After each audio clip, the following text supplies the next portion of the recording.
What happens when Hollywood's biggest stars collide with television's most reckless hosts? In just 36 seconds, one careless comment would destroy years of professional respect and send shockwaves through the entertainment industry. The late-night talk show circuit had always been a playground for celebrities to promote their latest projects, share funny stories, and connect with fans. But on this particular evening, what started as routine promotion would spiral into one of the most uncomfortable moments in television history. Mark Wahlberg walked onto the Jimmy Kimmel Live set with the confidence of someone who had conquered every corner of entertainment. From his early days as a rapper to his transformation into one of Hollywood's most bankable stars, he had weathered every storm the industry could throw at him.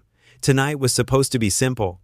Promote the new movie, share a few laughs, shake hands, and head home. Jimmy Kimmel sat behind his desk, shuffling through his note cards with that familiar smirk that had made him a late-night fixture for over 2 decades. His audience was primed and ready, the cameras were rolling, and everything seemed perfectly normal. "Ladies and gentlemen, please welcome Mark Wahlberg," Jimmy announced as the band played and the audience erupted in applause. Mark walked out, waving to the crowd, flashing that Boston smile that had charmed audiences for years. He settled into the guest chair, adjusting his jacket as Jimmy leaned forward with mock enthusiasm. Mark, Jimmy began, his voice carrying that tone that suggested he was about to say something he thought was clever. "Great to have you back on the show. Thanks for having me, Jimmy. Always good to be here," Mark replied, his Boston accent thick and genuine. "So tell me about this new movie. Another action flick where you get to beat people up and look tough?" The comment hung in the air for just a moment. Mark's smile tightened slightly, but he maintained his composure. "Well, it's actually a pretty complex story about family and redemption. I think audiences are going to really connect with the characters." Jimmy waved his hand dismissively. Yeah, but let's be honest. You basically play the same character in every movie. Angry Boston guy who punches things until the problem goes away." The audience laughed, but it wasn't the warm, inclusive laughter that usually filled these moments. It was the uncomfortable kind that happens when someone crosses a line they don't quite realize they've crossed. Mark shifted in his chair. "I think that's a pretty unfair characterization of my work, Jimmy.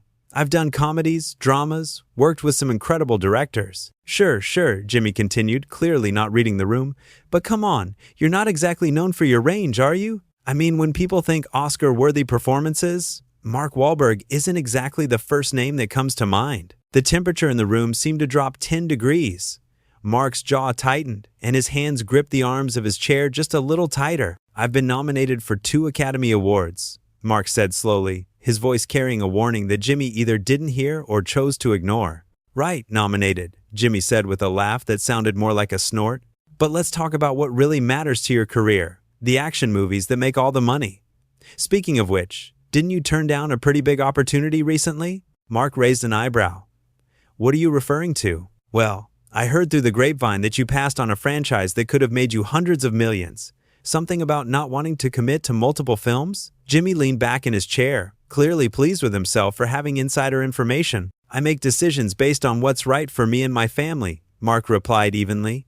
"Money isn't everything." Jimmy laughed again, and this time there was something almost cruel about it. "Easy to say when you've already made your fortune, right? But seriously, turning down that kind of money seems pretty foolish. Especially for someone who, let's face it, isn't getting any younger." The words hit their target. Mark's face flushed slightly, and his Boston accent became more pronounced. "What exactly are you trying to say, Jimmy?" "I'm just saying that actors your age don't usually have the luxury of being picky about roles. Most guys in their 50s are grateful for whatever work they can get." The audience had gone completely silent now. Even the band members were exchanging uncomfortable glances. This wasn't the playful ribbing that late-night television was known for. This was something else entirely. Mark leaned forward in his chair. "You know, Jimmy, I came here tonight to talk about my work, to connect with the audience, to have some fun, but it seems like you're more interested in taking cheap shots." "Cheap shots?" Jimmy feigned innocence. "I'm just having a conversation. This is what we do here. We talk, we joke around. Don't take everything so seriously. There's a difference between joking around and being disrespectful," Mark replied, his voice steady but carrying an edge that made it clear his patience was wearing thin. Jimmy shrugged. "If you can't handle a little ribbing, maybe late-night television isn't for you. I mean, this is pretty tame compared to what some hosts would say." That comment landed like a punch to the gut. Mark stared at Jimmy for a long moment, and you could practically see him processing what he had just heard. The suggestion that he couldn't handle the format, that he was somehow too sensitive for television, that other hosts would be even worse. "You know what, Jimmy?" Mark said finally, his voice quiet but firm. "I've been doing this for 30 years. I've sat in this chair dozens of times, on your show and others. I know the difference between good-natured fun and whatever this is." The camera caught Jimmy's expression change slightly. For the first time since the interview began, he seemed to realize that something had shifted in the room, but instead of backing down or offering an apology, Jimmy doubled down. His face hardened, and that smirk returned, more pronounced than before. "Oh, I see," Jimmy said, his voice dripping with sarcasm. "So now I'm the problem? You come on my show, sit in my chair, and when I don't treat you like some kind of Hollywood royalty, suddenly I'm out of line?" Mark's eyes narrowed. "This isn't about treating me like royalty, Jimmy. This is about basic respect. Something you seem to have forgotten. Respect?" Jimmy let out a harsh laugh that echoed through the now silent studio. "You want to talk about respect? Let's talk about how you built your career. Let's talk about your past, Mark.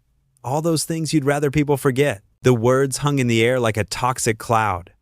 Every person in that studio knew exactly what Jimmy was referring to, and the implications were crystal clear.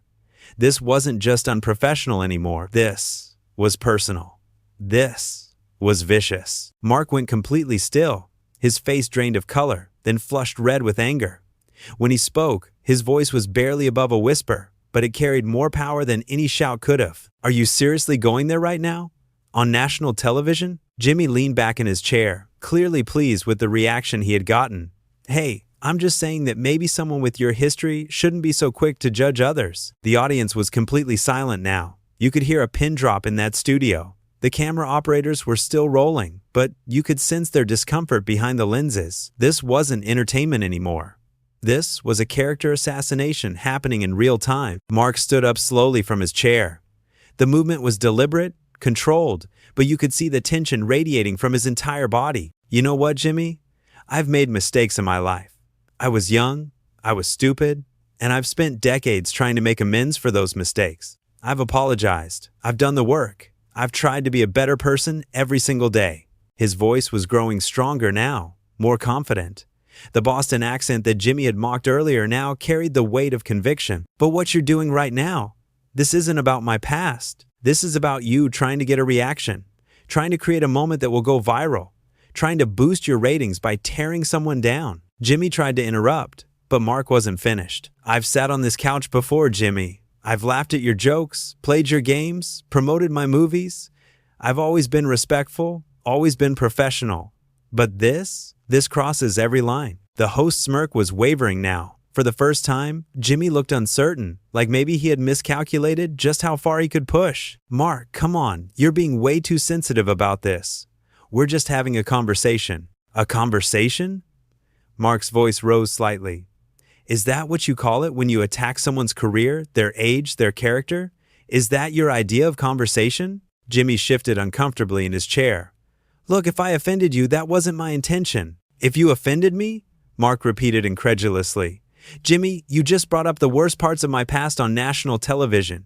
You questioned my talent, my career choices, my character, and now you're trying to pretend like it was all just innocent conversation?" The studio audience remained frozen. Some were looking at their phones, others were staring at the floor, but no one was laughing anymore.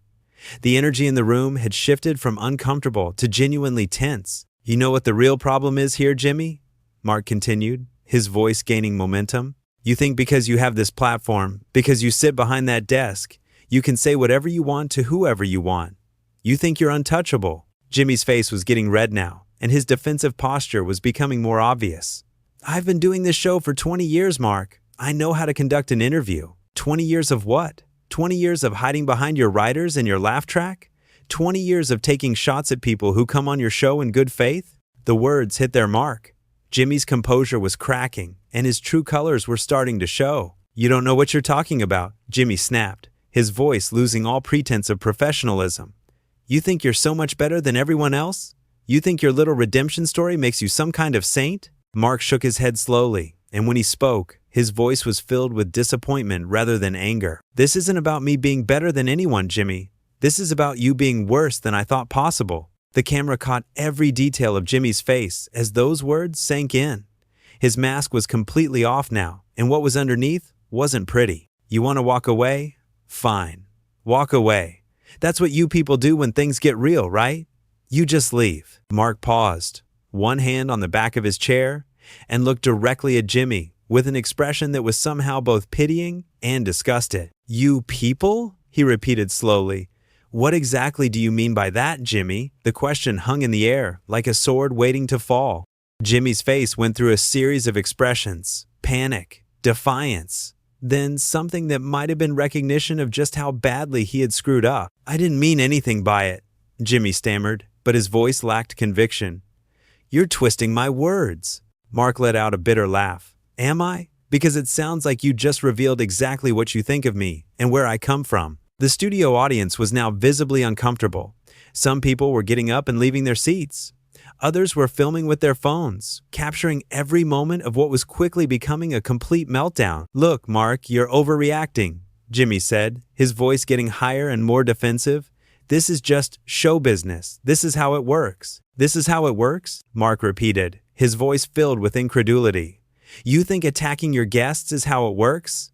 You think bringing up people's lowest moments is just part of the job? Jimmy's producer was frantically signaling from off-camera, making cutting motions across his throat, but Jimmy seemed oblivious to everything except the confrontation unfolding in front of him. You came on my show, Jimmy said, pointing an accusing finger at Mark. You knew what you were getting into. Don't act all innocent now. Mark shook his head slowly, and when he spoke, his voice was calm but filled with authority. I came on your show to promote a movie and have a conversation with someone I thought was a professional. What I got instead was a wannabe comedian who thinks cruelty is the same thing as humor. Those words hit Jimmy like a physical blow. His face turned bright red, and all pretense of control vanished. Wannabe comedian? Jimmy shouted, jumping up from behind his desk. I've been the host of this show for 20 years.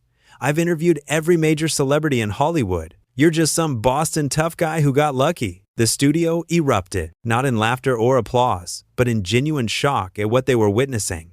This wasn't entertainment anymore. This was a professional suicide happening in real time. Mark stood perfectly still, watching Jimmy's meltdown with an expression of complete disgust. And there it is, Mark said quietly, his voice somehow carrying over Jimmy's ranting. The real Jimmy Kimmel.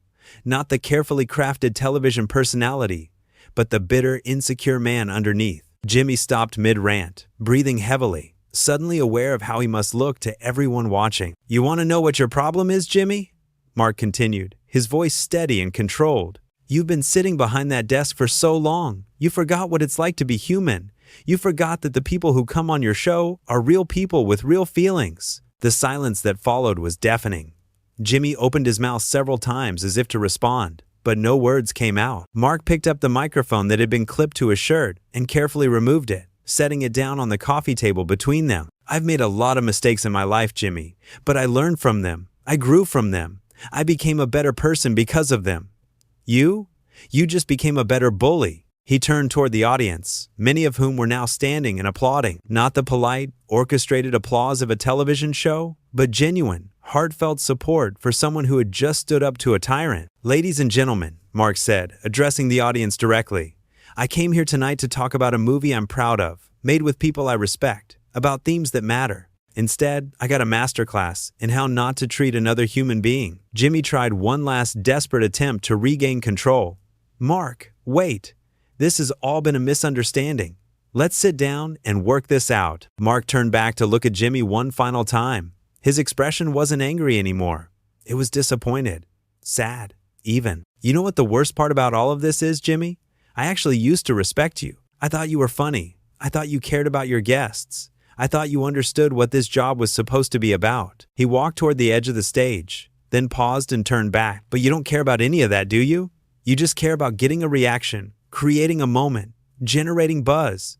Well, congratulations. You got your moment. I hope it was worth it. With those final words, Mark Wahlberg walked off the Jimmy Kimmel live stage, leaving behind a host whose career would never recover from 36 seconds of pure, unfiltered arrogance and cruelty. The cameras kept rolling as Jimmy stood alone behind his desk, the studio audience filing out in disgusted silence, the weight of his words and actions settling over him like a shroud. In those final moments, as the reality of what he had done began to sink in, Jimmy Kimmel learned a lesson that would haunt him for the rest of his career. Respect isn't something you can fake. Dignity isn't something you can manufacture.